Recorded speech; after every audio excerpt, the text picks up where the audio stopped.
Hi everyone, welcome back to the channel, and today's topic is the handoff guide in a remote rent collection. And my name is Kwan. I'm with K2 Wealth Builder, and we're a local real estate company, licensed, both a broker license to deal with real estate transaction, and also helping people manage their property as well. So today we're talking about the old ways of drawing, of collecting rent, right? So if you have some property, like let's say a file like 3 or 4, and then sometime before, at the beginning of the month, you just have to go to the property, collect the rent like manually. Or the other thing is you could set up a lockbox where the renter can drop it in the mail for you, and then you come and you pick those check up, or they can just mail the check directly to you. Now that's the old way of collecting rent. And the problem with that is, whenever they send it in the mail, there's a risk of it being lost, or even if you have like some tenant that are kind of like late on rent and they don't want to accept it, or they kind of like they don't want to disclose that they're late. They just tell you, oh, when you ask them for rent, they say, oh, they already dropped it in the mail and it should come like in 3 to 5 days, and then you're gonna wait 3 to 5 days, and then it doesn't show up, and then you ask them again, and going back and forth and back and forth, and you don't know if they're telling you the truth or not, right? So that's the old way, and it give you a lot of risk if you collecting like paper checks anyway. So you don't want to be like chasing money, chasing like collecting debt, collecting every month. So the new way in 2026 now is there's so much technology nowadays that you can literally collect your rent online. There are a couple of platform or application that you can use to collect rent nowadays. Primarily, it's you can have them Zelle directly to you. That is preferably, that's like the one way that I like the most. Or they can also Venmo to you. That way, the I'll tell you the pro and con of it a little bit. And then there's a cash app as well for you to collect rent in 2026 now. And now the advantage of Zelle is that when they sell you, you're gonna get the money show up on the bank account directly, like right away. And then it's also they're gonna show you where it's coming from or who is coming from, right? So that way you can figure out who's paying the rent. Like for example, if they have a John Doe and then he sell you, then on the transaction itself it's gonna say John Doe, and then you know which apartment it is for that John Doe live in. So that's really good with the Zelle. For Venmo, it's good too, but then the thing is like they're gonna Venmo to you, and then you have to transfer it out from Venmo. And when you transfer it out from Venmo, the data, like let's say you transfer out from John Doe rent, like let's say they pay you $2,000, and it's going to Venmo, say John Doe Venmo you $2,000, but when you transfer out from Venmo to your bank account, it doesn't show up as John Doe. It's just gonna show up like as a transaction number, and then you have to kind of there's a disconnect between the bank data and Venmo data, so you have to manually figure out which one is coming from, right? From Venmo. And then the same thing with Cash App, like Cash App, somebody's Cash App to you, and then you have to transfer the Cash App into the bank. Then it's gonna lose some kind of like a data when it's transferred out like that, right? So the best one I see is like best is like Zelle at this point, because Zelle at this point, because when Zelle, like the data is like just directly from their account to your account with the data on it, and the fund clear pretty quickly with Zelle. And a lot of time, like because of that, like there's no risk of them saying that, oh, it's lost in the mail or anything like that anymore. So I typically give my tenant from the first to the fifth to pay their rent, and after the fifth, I'll start charging them a late fee. So with Zelle, Venmo, or Cash App, you see it right away. So if they're late, then they're late. There's no, oh, it's in transition to the mail anymore, right? So uh, yeah, the speed, and then of course with Zelle, Venmo, or Cash App, there's no fee involved too. So it depends. It depends on which platform you use, but most of the time there's no fee involved. So setting up Zelle or Venmo or Cash App to collect rent is very preferable, right? And then there is a limit though. So if it's the first time you're using the tenant Zelle you first time, sometime there's gonna be a cap of $1,000. So be careful. Like the first time that they, like, let's say you have a new tenant that just placed into one of the vacancy, and then they haven't paid you before, and then this is the first time you collect their rent through Zelle, to Zelle, then the first, you know, that's a day limit of $1,000. So if the rent is $2,000, they might have to break it into two separate Zelle, and send it to you. So make sure that they know that, so that they don't pay late on the amount. So I know Zelle have a limit. I don't know about Venmo or Cash App. They might not have a limit, but for sure Zelle does, right?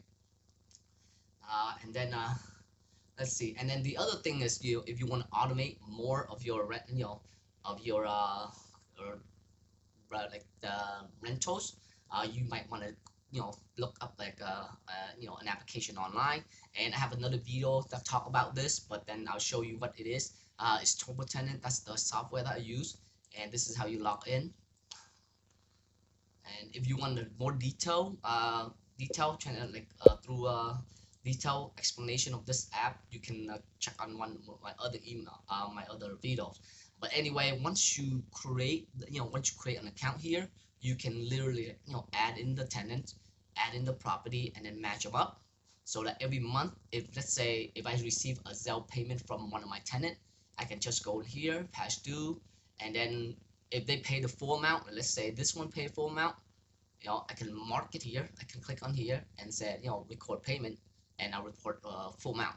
But if they only pay partially, then I can create, a use an action, record payments, and then, say it partially. These are all the property that I manage. This one, like, for example, this one, right? So that's the tenant name. The rent is due here, and then it's 2,000. If they only pay 1,000 before, then you check this, and then you just put like 1,000 here, and then you check where it's coming from, so they can go to Zelle, Venmo, Cash, or Cash App, or PayPal. Section 8, it's the same as Zelle. I think Section 8 do Zelle you the money directly, so you can mark Zelle or Section 8, doesn't matter, and the date. And then when you said yes here and you click record payment, it's actually going to shoot the tenant the receipt, so you don't have to manually give them the receipt anymore, which is another great thing. There is a cost for using TurboTenant. If you're using TurboTenant just to manage your own property, then there won't be a cost for it, right? But if you use TurboTenant to manage somebody else's property, then there is a cost for it. And the good thing about that is, if you want the money that the tenant can set up ACH through to TurboTenant, and if you want that to be directly deposited into the landlord account, because you manage for them, if you wanted to directly deposit into the landlord account, then you can set that up in here. But in order for you to set up a separate account, you have to upgrade your subscription to the pro. Let me see if I can go to the pricing. Right, so I'll show you what happened here. So right here, so if you go to pricing, right, TurboTenant, see, this is free if you manage yourself, right? Unlimited properties, that means you can have 10 property managed, 100, whatever. Application and screening, there's involved online rent collecting, right? But then that's a fee. If you don't have if you don't have the upgrade account, they're gonna charge you some money. And then the tenant can also submit a request here too, right? And then this one is what I have now, the pro. It's billed annually. If you like, it's $140 a year or something. If you just do it like, and let's see the feature, right? So here's what I like. Automatic screening, they're just gonna charge you for that. But banks, you need to look up bank, right? Connected bank. So you can only connect bank, one bank connected, but then this one's unlimited. So if you manage for like multiple landlord, I recommend you use this one. I mean, it's not gonna be that much. Like, it's only like $16 a month, but it's unlimited account. And then if the tenant set up ACH, like link their bank directly to the TurboTenant, and then you set it up to deposit into the landlord account, when they do with ACH, the fee should be free. Before, Essential used to be free, but they just they just increased the cost. So now, the Essential don't have it free anymore, but the Pro should. So, if you want the tenant to be waived the fee, But if they pay here and you don't have it for free, it's gonna charge like around 3%. And I mean 3%, like for a couple of dollars, not that much. But if you're talking about like let's say $2,000, that's $60 right there. So you don't want the tenant to have to be burdened with the extra fee. It's better for them to have that money to pay rent instead, right? And then rent tracking. So like I said, every single time I collect money through Zelle, Venmo, or whatever, I can just go into my account and make sure I locked it, so that way the tenant get a receipt like right away. So it's very instant. Like I receive a Venmo, a Zelle right there, and then I just go into and just go record payment, click click click, and then it's gonna send it. And the great thing about this software is that it's have a mobile version too. So no matter where I am, if they pay me like like 11 at night and I don't have access to my computer, but I still have my phone next to me, I can just lock it in and send them the receipt too, right? So that's how you set it up. For me right now, it's like a lot of them are like automated. The reason I said automated is like at the beginning of the month, I don't have to send out any late notification. The reminder to our tenant, because they know every first of the month they will send the tenant the reminder unless I already marked them as paid, right? So whoever paid already, like let's say all the ones that receive these, that depend on which day that they receive, like they paid it. But if I lock it in before the first, they won't receive the reminder. But if it's after the first, they're gonna receive the reminder. And then once they pay it, either through here, if they do it through here as ACH, then no more reminders to come. If they don't, then these people, like pass through right here, they're gonna get the reminder. I think they send out a reminder every single day. So for me to mainly do that before, that would be crazy. And the other thing is like, let's say after the third or the fifth, if they late and I charge 10% for the first 2 weeks after the fifth. So if let's say the unit 3 is late, right? I just go in action, add record payment, add security. Let's see, I'll create charge. Sorry, charge, right? And then what charge do I? Which property? Let's say is this one. So I just charge like like let's say unit 1, right? Right? And then what is it? It's gonna be like late fee, and then how much? 10%. So it's like if the rent is like $13.95, 10% is like 13.950, right? That's a late charge. And then when is it gonna due? So I'm gonna, if it's the 5th right now, I'm gonna give them to the 15th to pay for it. And then here's the thing: where is this gonna go to? I have my personal account. I have the company account, which is if you have multiple landlord, you can have multiple bank account. And then if this property belong to that company or that landlord, then you make sure you set it here. So if they pay through TurboTenant, they're gonna go into the landlord account directly. And the great thing about it is you can see it here, so they pay already. If they pay the landlord through Zelle or Venmo or anything like that, it's gonna be directly to their bank account. You won't see it. And that's the thing, like if you manage other people's property and the tenant pay directly to the landlord, you have to ask the landlord to tell you, oh, when did they pay, what form of payment did they pay, so that you can go in here and lock it in, so that it doesn't send a reminder anymore. But this time is not late yet, so I'm just gonna cancel that. So that's the great thing about TurboTenant. So create an account. If you have 1 or 2 property, I would recommend create an account and use the free version of it, so that you get used to it. And then if you liked it, you can upgrade later, because that's what I did too. Like when I have like 10 property that I managed just by myself, I was doing like pen and pencil, like using Excel to track it. I still do as a backup. I still put it in Excel, but I rely on TurboTenant more now, right?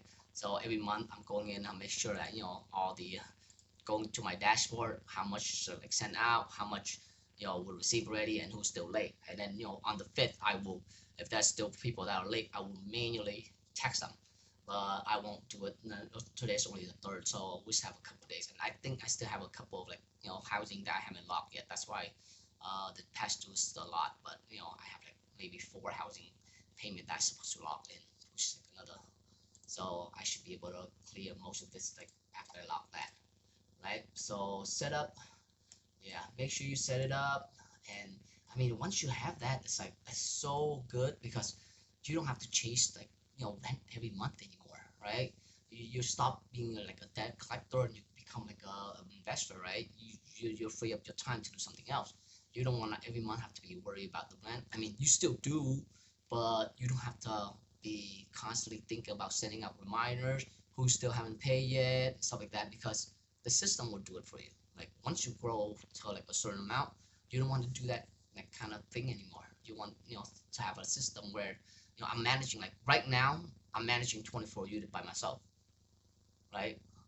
Before I never thought I'll be able to do that, but now I'm like, oh, 24 unit managing is not that bad. It's actually pretty, like a lot of my friends, like whenever I tell them that, they're like, oh, how can you do that? I'm like, dude, it's easy. Like I'm literally like I'm spent like maybe like 2 to 3 hours a week managing these property, and a lot of people think it's a full-time job. I'm like, no, I have other full-time job. I mean, I have other multiple job, but managing property is like part of it, and I love doing property management, real estate, property management. That's my retirement right there. But anyway, thank you so much for watching this video and follow through this, to now. And if you see any of this stuff helpful, please hit the like button and subscribe so that I can, bring more video like this to my audience in the future. And thank you, and see you next time.